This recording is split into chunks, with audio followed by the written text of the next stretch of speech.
You didn't learn it by just learning principles. You got in it and you did it so often that it became real. And the bottom line of why I'm here, besides being crazy mofo, is that I'm really in a position, I'm not here to motivate you, obviously. You don't need that. And a lot of times that's what people think I do. And it's the furthest thing from it. I want you to absolutely hardwire into your business philosophy as a leader.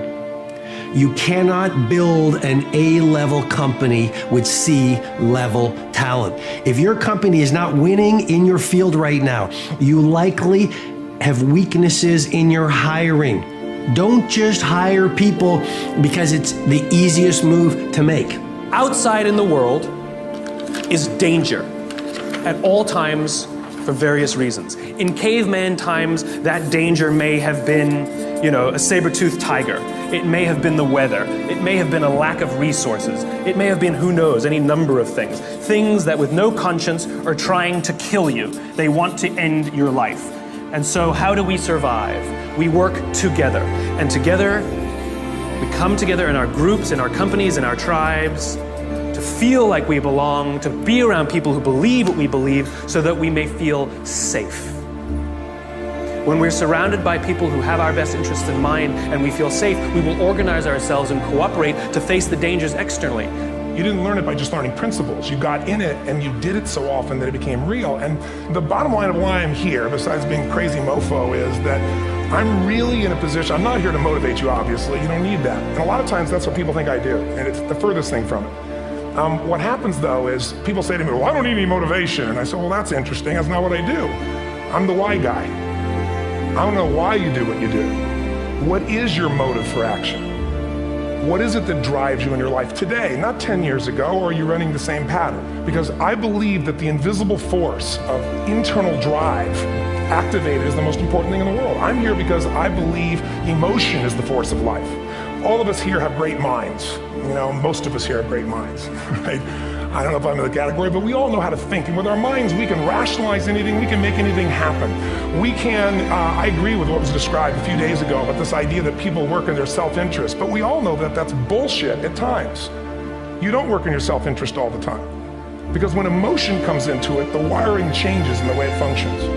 And so it's wonderful for us to think intellectually about how the life of the world is, and especially those who are very smart. We can play this game in our head, but I really want to know what's driving you. And what I'd like to maybe invite you to do by the end of this talk is explore where you are today for two reasons. One, so that you can contribute more. And two, so that hopefully we can not just understand other people more, but maybe appreciate them more and create the kinds of connections that can stop some of the challenges that we face in our society today. They're only going to get magnified by the very technology that's connecting us, because it's making us intersect.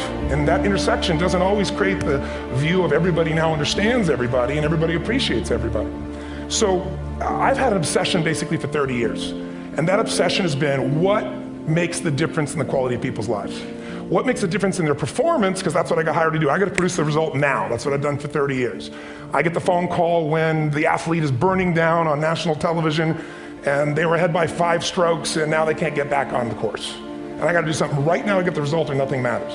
I get the phone call when the child is going to commit suicide and I got to do something right now. And in 29 years, I'm very grateful to tell you I've never lost one in 29 years. It doesn't mean I won't someday, but I haven't done it. And the reason is an understanding of these human needs that I want to talk to you about. So when I get those calls about performance, that's one thing, like how do you make a change?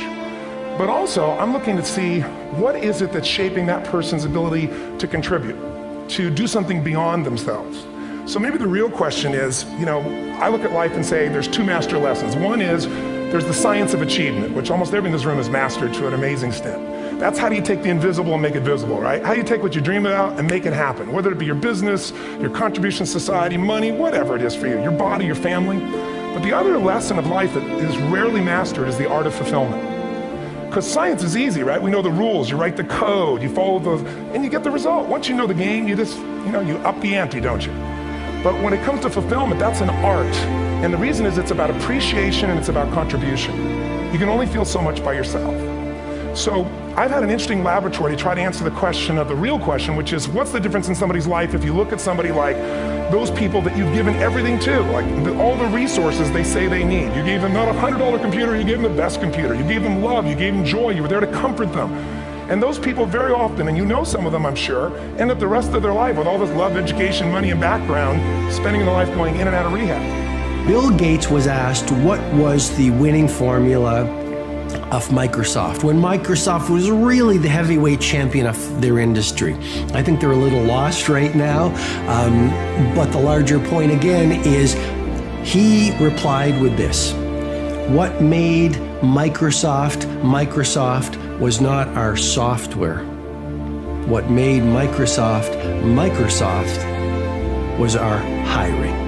I just want to suggest to you the second point or trait of a world-class company is their ability to hire A players. Here is the brain tattoo I want you to absolutely hardwire into your business philosophy as a leader. You cannot build an A-level company with C-level talent. If your company is not winning in your field right now, you likely have weaknesses in your hiring. Don't just hire people because it's the easiest move to make.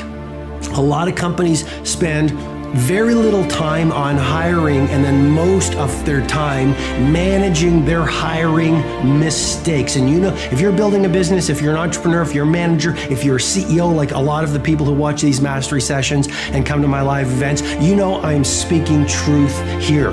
So you really want to nail your hiring. I've been evangelizing one particular message for 2 decades, and it's you can lead without a title. You know, the seduction of society is that you have to have formal power to make a difference, and that's just a lie the world has sold us. The reality is you can lead without a title, and really the difference or the defining trait of a leader is you shift from victimhood. See, victims love making excuses, and if you recite your excuses long enough, you actually think they're going to be true. I see it around the world, you know, people saying these things like, I don't have time to run, or I'm not good enough to be great at my work, or this would never work, or I don't live in the right country, or life is hard. And the more you recite those excuses, you think they're true. So let go of your excuses, start getting some results done, and over time, you're going to rise to your world class. Outside in the world is danger at all times for various reasons. In caveman times, that danger may have been, you know, a saber-toothed tiger. It may have been the weather. It may have been a lack of resources. It may have been, who knows, any number of things. Things that with no conscience are trying to kill you. They want to end your life. And so how do we survive? We work together. And together, we come together in our groups, in our companies, in our tribes, to feel like we belong, to be around people who believe what we believe so that we may feel safe. When we're surrounded by people who have our best interests in mind and we feel safe, we will organize ourselves and cooperate to face the dangers externally. Don't forget, the outside dangers are a constant. In a modern world, the outside dangers may be your competition that's trying to put you out of business, or at least steal your business. It might be the ebbs and flows of the economy. It might be terrorism. All of these unknowns, all trying to put you out of business, take away your job, take away your livelihood, end it for you. Nothing personal. It's a constant. Inside our organizations, the dangers we face are not a constant. They are a variable. And they are the decisions of leadership as to how safe they make us feel when we go to work. This is the job of leaders. Aesop said it better than I can. There's an Aesop fable about 4 oxen that stand tail to tail. And whenever the lion tries to eat them, no matter what angle from which he attacks, he will always be met with horns. However, due to infighting and disagreements, they separate and they go and graze in different parts of the field. And one by one, the lion picks them off and kills them all. When we stand together, we can more easily face the dangers outside. When we break up inside our companies, if our leaders don't allow us a space to feel safe inside our own companies, to feel like we belong, then we're forced to exert our own energy to protect ourselves from each other. And by the way, expose ourselves to greater danger from the outside. If you have to worry about politics, if you have to worry about someone stealing your credit, if you have to worry about your boss not having your back, think about the energy you invest, not in your business, not in the products you're trying to develop, not in your work, not in how great you're producing, not in your creativity, but in just keeping yourself feeling safe. This is destructive. The responsibility of leadership is 2 things. 1, to determine Who gets in and who doesn't get in? This is what it means to start with why. What are our values? What are our beliefs? Who can we allow in? Second thing is to decide how big this is. How big do we make the circle of safety? How big do we make the circle of belonging? Do we keep it around just our C-level executives and call it an inner circle and allow others to try and fend for themselves and maybe try and get into our inner circle?